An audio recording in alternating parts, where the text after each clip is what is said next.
네, 안녕하십니까. 오늘 이제 시편 80편에 이르게 되었습니다. 우리 많이 해왔죠. 시편을 계속 하다 보면 여러분 좀 비슷한 내용들이 많아서 점점 관심도가 떨어질 수도 있는데, 저도 이렇게 준비한 저도 에, 좀 새로운 어떤 다른 곳보다 있는 게 아니라 있는 내용을 계속 반복하기 때문에 저도 어렵습니다. 그러나 또 깊이 묵상해 보면 또 새로운 맛이 또 많아요. 장마다. 그러니까 여러분 그런 마음으로 우리가 계속 따라왔으면 좋겠습니다.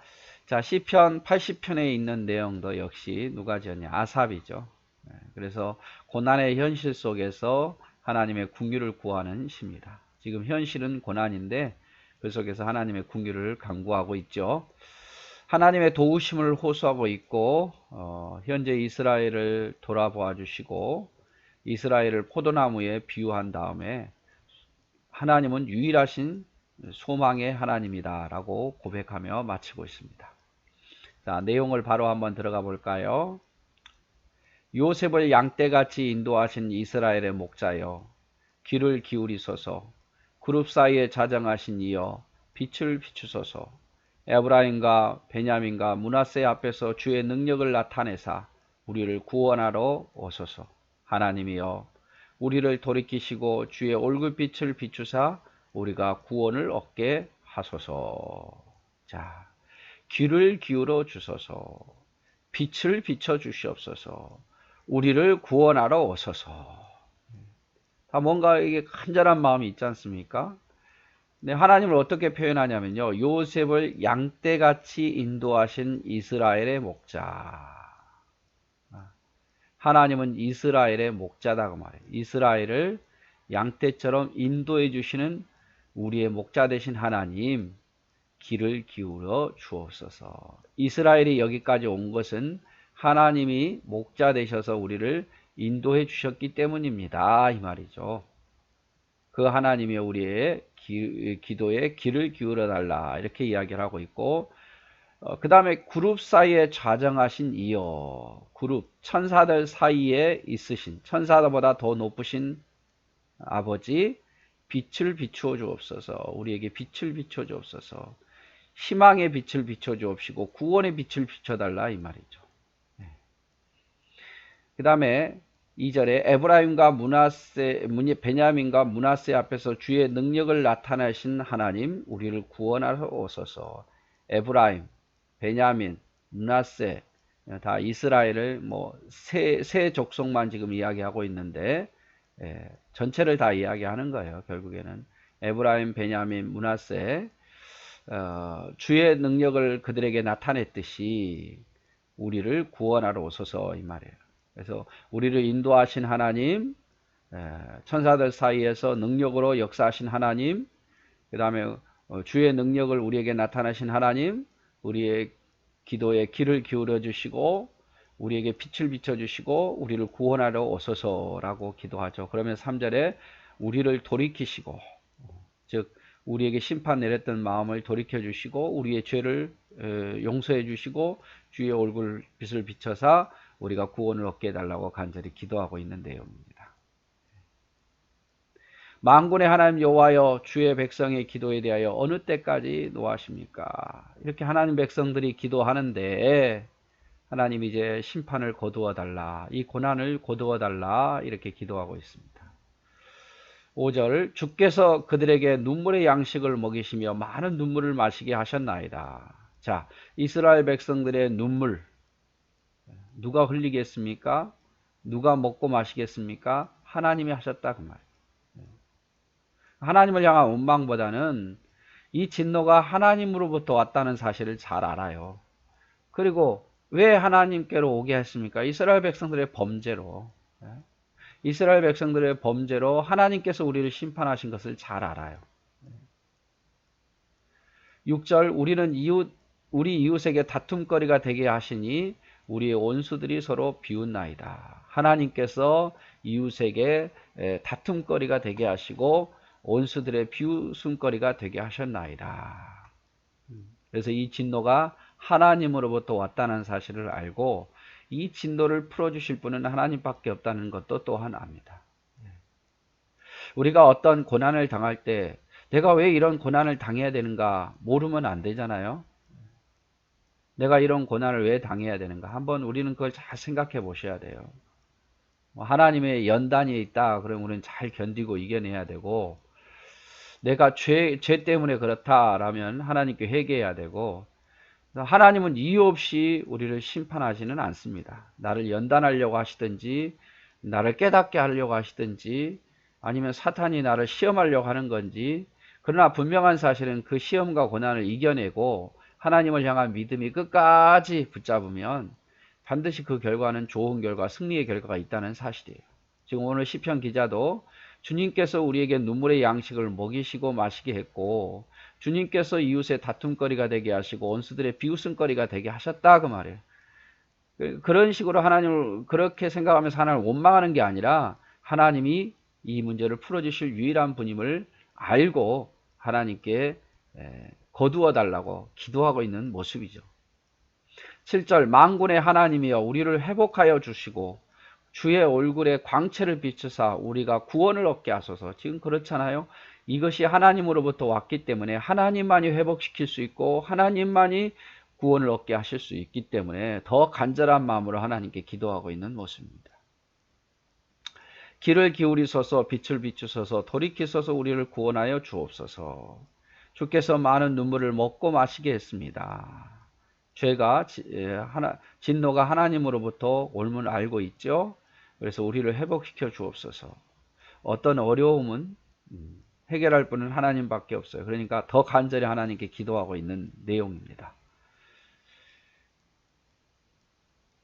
8절 주께서 한 포도나무를 애굽에서 가져다가 민족들을 쫓아내시고 그것을 심으셨나이다. 자, 이제 이스라엘 백성들을요 포도나무에 비유합니다. 포도나무에.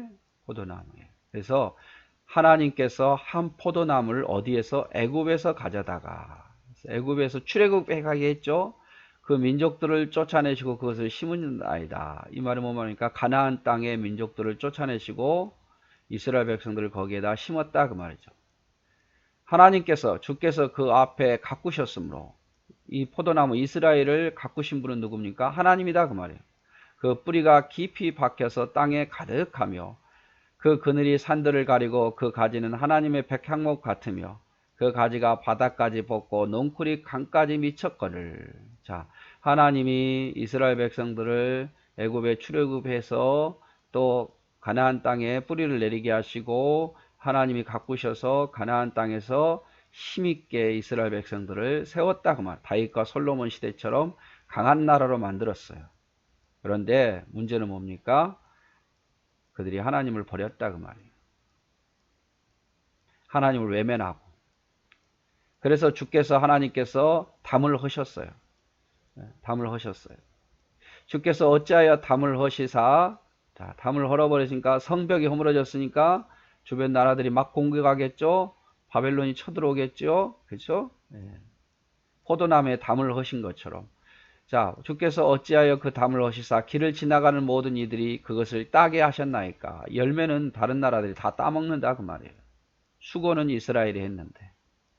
숲속의 멧돼지들이 상하며 들짐승들이 못나이다. 숲속의 멧돼지의 들짐승은 악한 이웃 나라들, 이스라엘 백성들을 침공한 나라들이에요.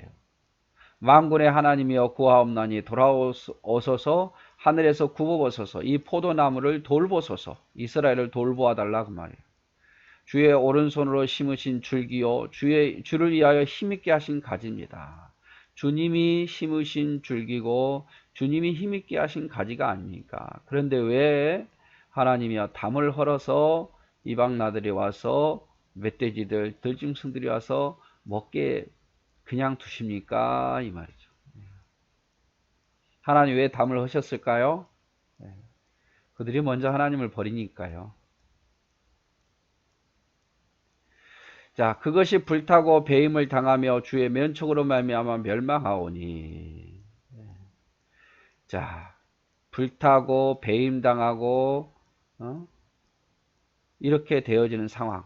그러면서 17절에 주의 오른쪽에 있는 자, 곧 주를 위하여 힘있게 하신 인자에게 주의 손을 얹으소서. 주의 오른쪽에 있는 자가 누구겠어요? 주의 오른쪽에 있는 자. 주님의 왼편도 아닌 오른쪽. 주님의 오른쪽은 더 힘있는 그 능력이거든요.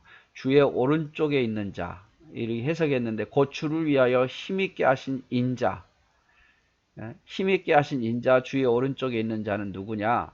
주석을 쭉 보니까 메시아다, 아니면 하나님을 찾는 다윗과 같은 왕이다, 이렇게 보시면 될 것 같아요. 메시아라는 확률이 주석 학자들이 제일 많은데, 현실적으로는 다윗과 같이 하나님을 찾는 그런 왕, 또 더 넓게는 메시아, 이런 분에게, 주의 오른쪽에 있는 자, 힘있게 하신 인자, 그 분에게 손을 얹으소서. 이 말은 하나님이 함께 해달란 말, 능력을 그에게 얹혀달라 이 말이죠. 그래서 그리하신다면 우리가 주에게서 물러가지 아니하오리니 우리를 소생하게 하소서. 우리가 주의 이름을 부르리라. 이렇게 하신다면 전쟁에서 이길 거다 그 말이죠. 주님의 오른쪽 있는 자에게 주님의 능력을 얹으시면 우리가 전쟁에 이기게 될 것이고, 그럼 우리가 다시는 주에게서 물러가지 아니하고 주님과 함께 할 것이고, 우리를 소생하신다면 우리가 주님의 이름을 부르고 찬송하리이다 이 말이죠. 그래서 회복시켜 달라 이 말이에요. 만군의 하나님 여호와여, 우리를 돌이켜 주시고 주의 얼굴의 광채를 우리에게 비추소서. 우리가 구원을 얻으려다. 우리를 돌이켜 주시고 죄를 용서해 주시고 또 우리를 다시 회복시켜 주시고 우리에게 주의 은혜를 비추셔서, 광채를 비추셔서 우리가 구원을 얻게 해달라고 기도하고 있는 내용입니다. 그래서 이스라엘을 포도나무로 비유하죠. 하나님이 기르셨는데 이 죄로 인해서 하나님을 버리게 되니까 하나님도 그들을 담을 하셔가지고 들짐승과 멧돼지들의 먹이가 되게 했단 말이에요. 그래서 다시 회복시켜 달라고 주의 오른쪽에 있는 자 메시아나 믿음의 왕에게 손을 얹으셔서 권능을 주셔서 회복하게 해달라고. 회복하신다면 다시는 주에게 물러가지 아니하고 주를 가까이 하고 평생 주의 이름을 부르고 구원을 얻게 될 것이라는 내용이죠. 그래서 시편 80편은 지금 고난 속에서 하나님의 궁유를 간구하죠.